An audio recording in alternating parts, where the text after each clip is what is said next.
Welcome to our 2020-2021 school year Title I and Family Engagement meeting.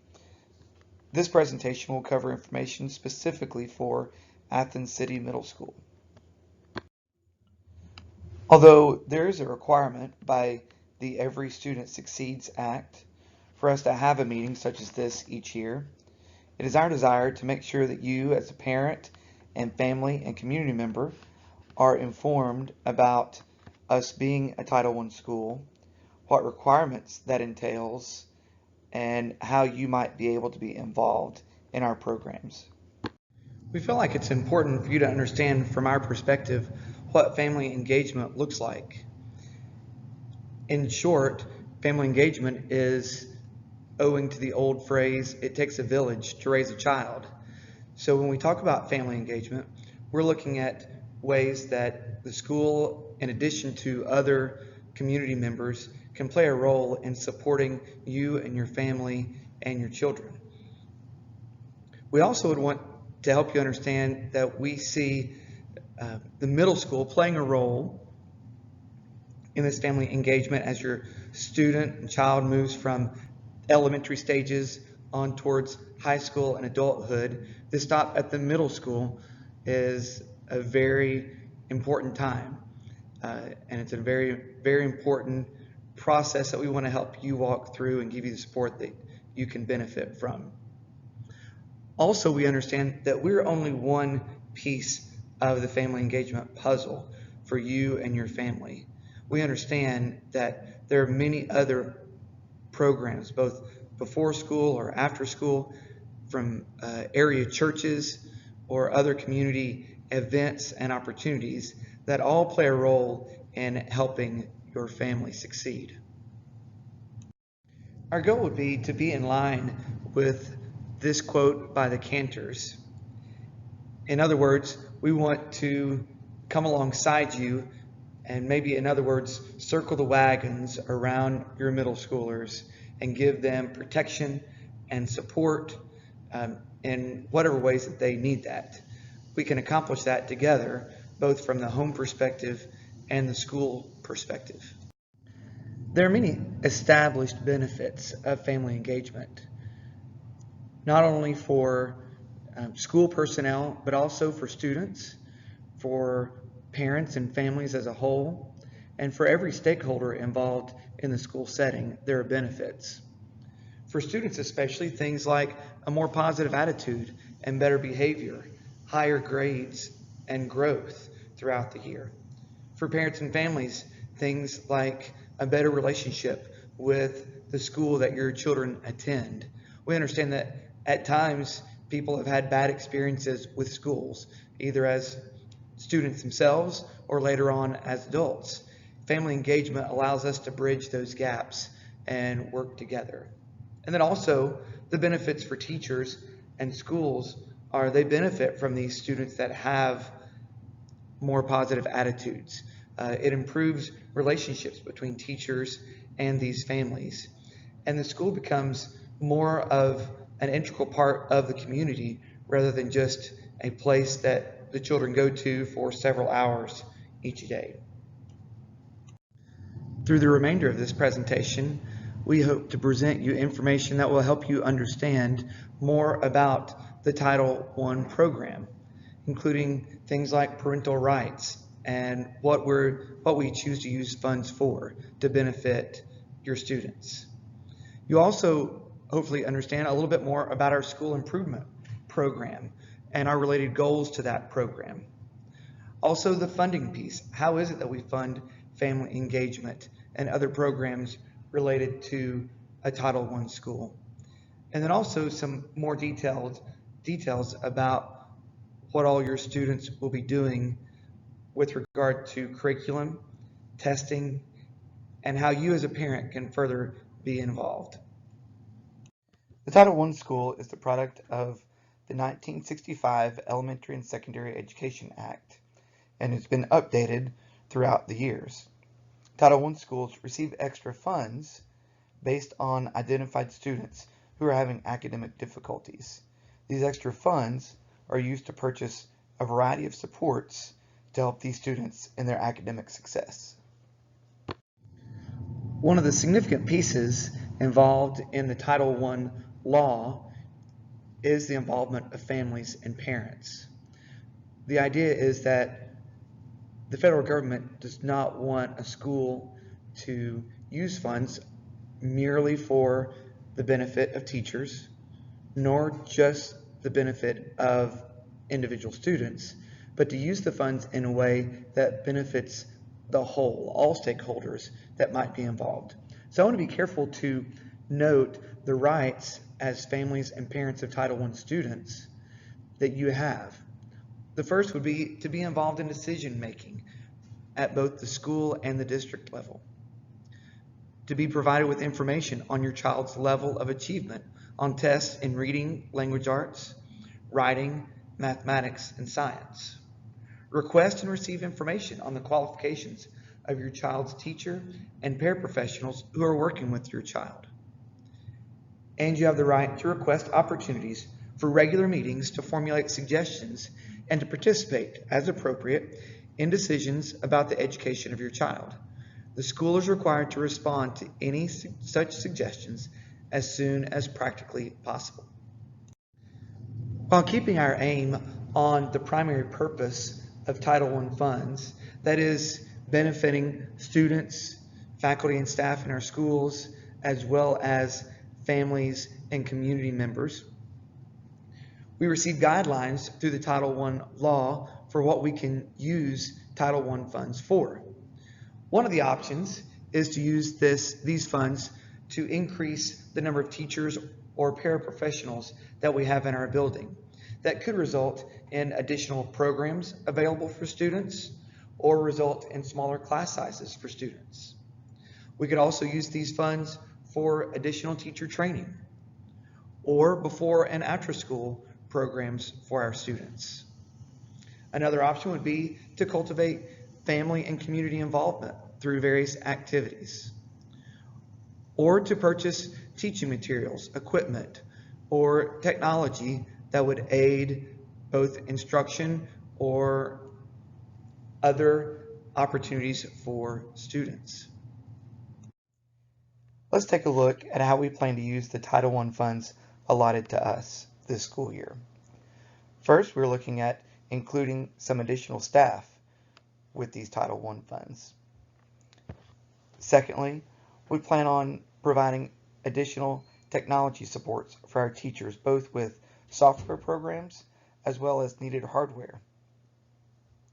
Further, we're going to continue the use of our positive behavior program that we used last year called Live School.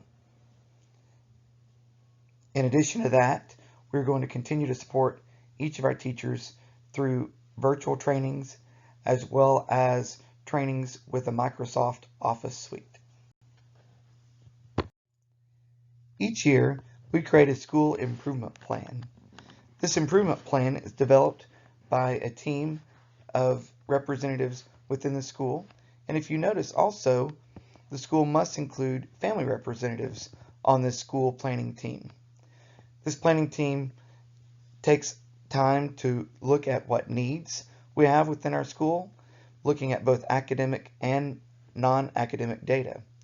We prioritize certain goals, strategies, and action steps to try to achieve the needs that we identify. We also look at things such as further developing our teachers and what needs they have, as well as looking at coordination of budget and resource items to achieve the goals that we set. Our plan is directed at accomplishing these goals within our school this year. Its focus is improving academics in all core areas, including increasing proficient and advanced student count in mathematics, as well as decreasing below basic count in English language arts, decreasing the number of behavioral referrals, and improving student positive behavior.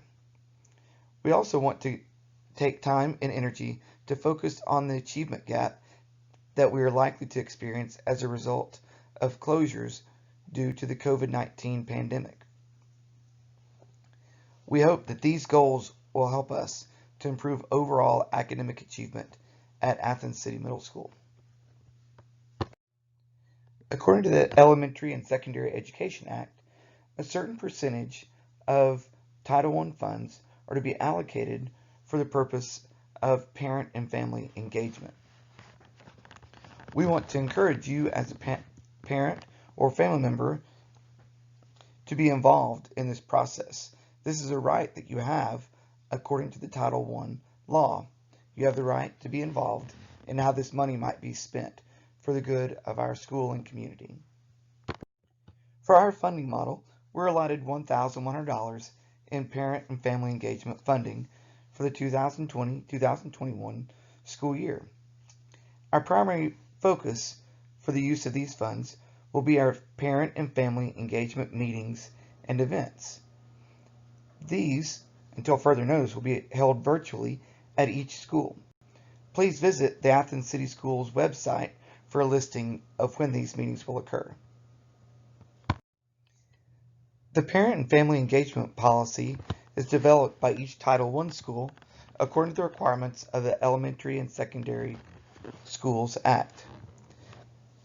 This plan will include how parents and families can be involved in decision-making and activities, how parent and family engagement funds are being used, how information and training will be provided to families, and how the school will build capacity in families and staff for strong parent and family engagement.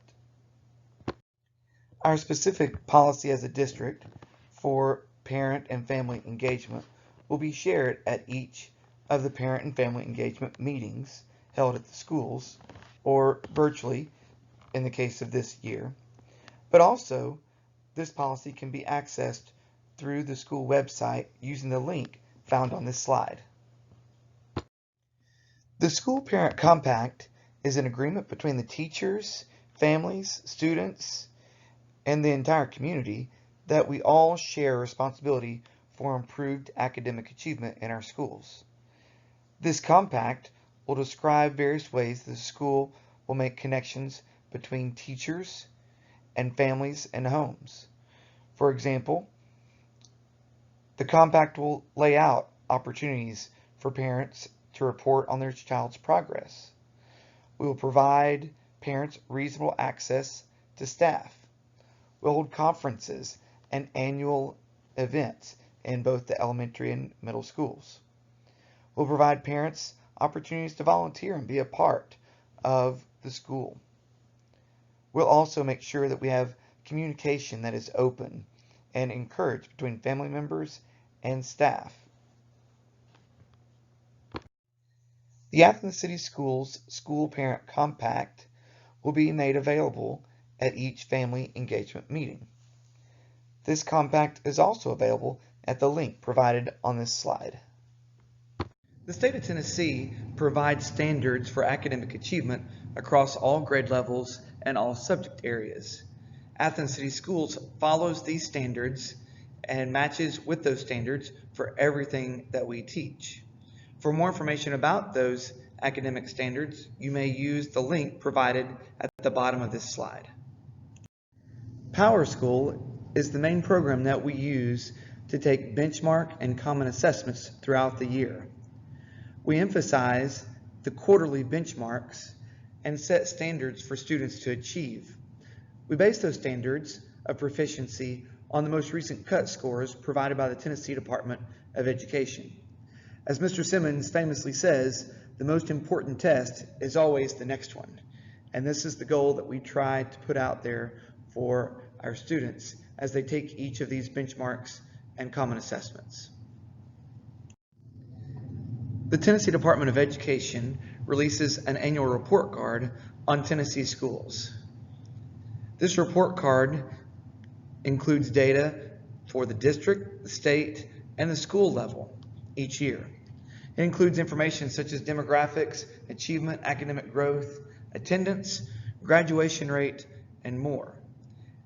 As you look into this report card, you can view the data either on a statewide basis, a district basis, or at a specific school. And you can do so by using the link given at the bottom of this slide. The benefits of parents and families being engaged in their students' education is undeniable. It benefits them socially, it benefits them academically, it benefits the teachers they interact with, and it benefits the community as a whole. So we would urge you to find ways to get involved in parent and family engagement at Athens City Schools. You may want to get involved with the School Improvement Plan Committee, or be a part of further developing the family and parent engagement policy, or be part of that school parent compact. Please contact your child's principal for more information on how you can plug into each of these areas. Although there are ways, as I mentioned previously on the previous slide, to be involved in more of a leadership capacity, you may be wondering, how can I be involved on an individual basis, or how can I support my child within our individual family? And here are some suggestions to accomplish that. One, you can make school attendance a priority in your home and in your family, making sure that they're prepared each evening and each morning for the day ahead. You can also be active in monitoring your child's grades and their schoolwork, much of which is online, especially this year, and you can access that through our online system or through Microsoft Teams. Also, we would encourage you to attend family events and meetings that we sponsor at school. Right now, because of COVID-19, we're not having visitors in our schools, but we do continue to have sporting events that you may attend that could help build community and help encourage your child to be part of the school community for which they attend. It is difficult to rightly communicate the tremendous support and encouragement we at Athens City Schools feel from our families and community. We fully recognize that the teachers, administrations, support staff, and central office staff are only one part of what makes Athens City Schools outstanding. The greatest contributions are the students you entrust to our care and the families that support them. We can only say thank you.